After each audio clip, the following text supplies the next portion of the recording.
in the summer I was lucky enough to be able to purchase and use a Nikon L35 TWAS. And I really liked this camera. The sort of holy grail of Nikon compact cameras is a L35, and that is the story I'm going to come to on another video. But today I'm looking at this. It's a Nikon TW2D, and it was launched in 1987. And in 1987 it had the title of the thinnest camera, thinnest compact. When we looked now, it doesn't look particularly thin, but it was advertised as the thinnest compact camera. And it's quite an interesting camera, this. It's not the smallest camera in the world, but this was at a stage where compact cameras were progressing. They had become automatic focusing, and we've got automatic focusing on here, and they were trying to reach a wider audience, and the consumer wanted more choice with lenses, and compacts didn't immediately go zoom. There's complications with zoom lenses. Once you start adding elements, lenses get slower, and the quality there's some quality issues as well. So what Nikon did, they sort of came up with a design where you got two lenses. So if I turn this camera on, that is the lens at 35. Can you see that? One from the side. And if I press the top, the tele, the lens comes out, and we've now got a 70mm lens. So it's a twin lens camera, not in two lenses side by side, but we've got two focal lengths. Not only have we got two focal lengths, we've got another feature that you will find on almost no other camera, and that is we've actually got a soft focus. So if we are doing portraits, which I mean from the 70mm lens, that's quite a useful portrait lens, and we can just slightly turn the lens here. There's a little part of the lens which is a little bit rougher, and we move that. We have to hold it in place, I believe, and that will then make a soft effect for a portrait.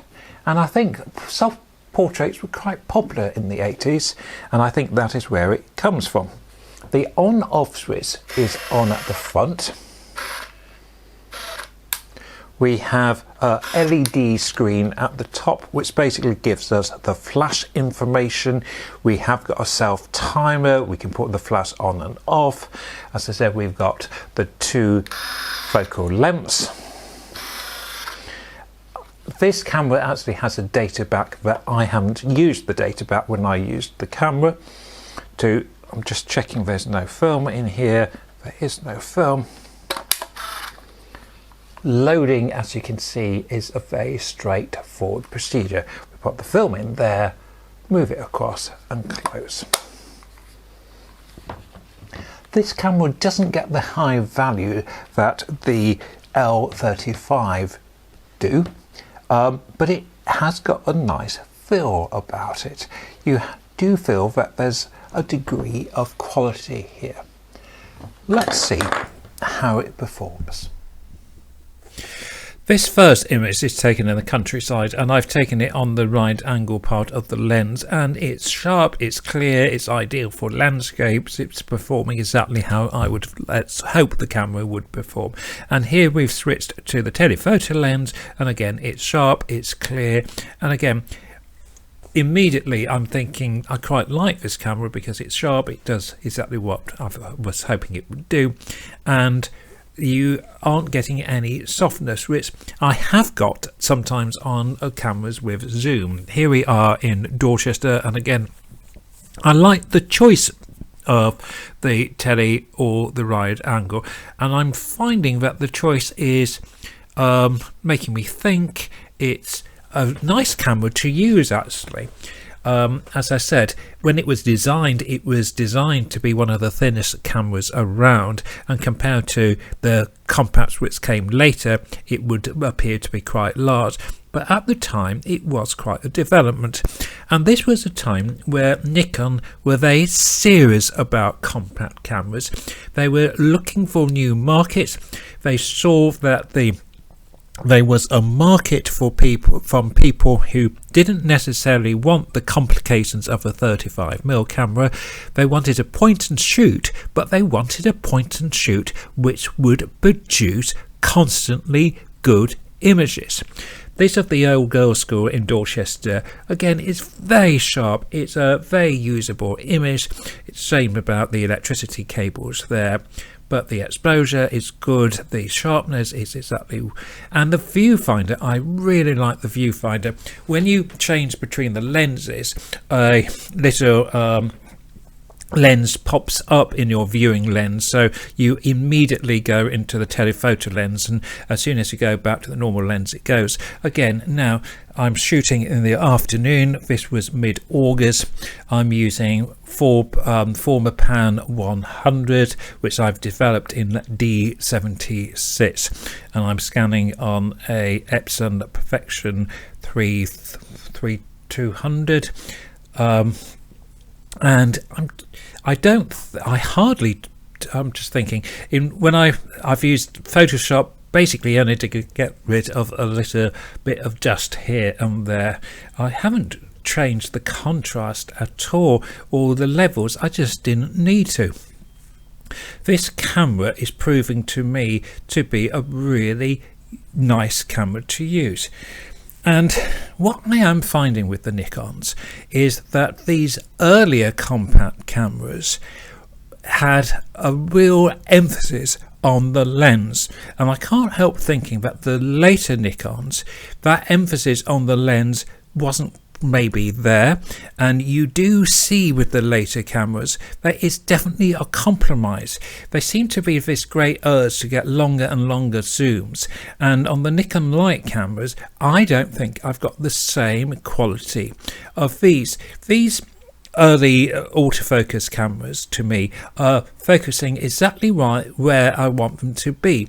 I had problems with some later cameras that the focus point wasn't where and I'm looking at these images now of Dorchester, and they are sharp, they are clear, and from the compositional point of view it's what I wanted at the time. And the viewfinder is really clear. Okay, it hasn't got some of the sophistication that you got from the AF, and the camera is definitely getting more and more suitable for just for that straightforward thing of a point and shoot camera. But if you are advertising a point and shoot camera, surely that is what you are aiming to get the highest level with. Again, as I've mentioned before, early evening is a really nice time to take photographs, because you get this thing called the golden hour, where the light is, it produces a lot of shadow. Without shadow, yes, we do get a clarity, but it can be harsh. This evening light produces a really nice effect. These are some old buildings in the county town of Dorchester. This is a funny little street, and the little house on the right hand side was lived in by the Reverend Wright back in the 1700s. There's so much history within the town. This is what is called the Colleton Club. It was a big house during the 17th, 18th century. It's mentioned in the novels of Thomas Hardy. It's the social club now of the Dorset County. And these are the walks. We are, again, fortunate in Dorchester that the old Roman walls were eventually replaced by these lovely walks which circle the town. This is an area of green which is known as Salisbury Fields. I really enjoyed using this camera.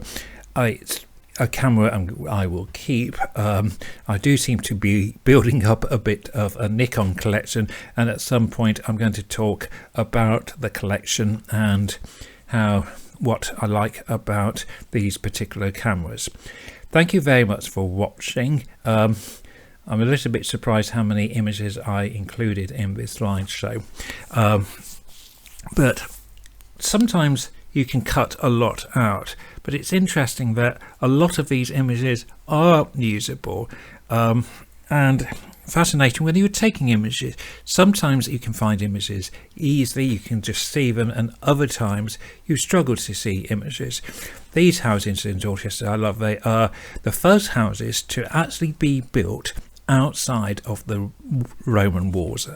And again, this is a Victorian terrace. There was an old dairy for years on the left hand side that has recently been redeveloped. It was a very quiet evening as I was taking these photographs. Not many people around. This is a little street called Ice and Ray, which descends into the town. Quite like the Ray, the light is bouncing off our little Fiat 500. And this, I always quite like the Art Deco effect in that 1930s house. If you ever have a chance to walk around Dorchester, it is an absolute charming town. And actually on this occasion I actually ran into someone who just said, isn't it nice? And it is. But the history is a bit mixed. Here are some statues by Elizabeth Frink, who were martyrs, and these were Catholic martyrs. They came to a really nasty end, really gruesome history. You see the hung man is the person with the long robe on, and the poor martyrs are not wearing much. And a solitary seat to end our little trip around Dorchester.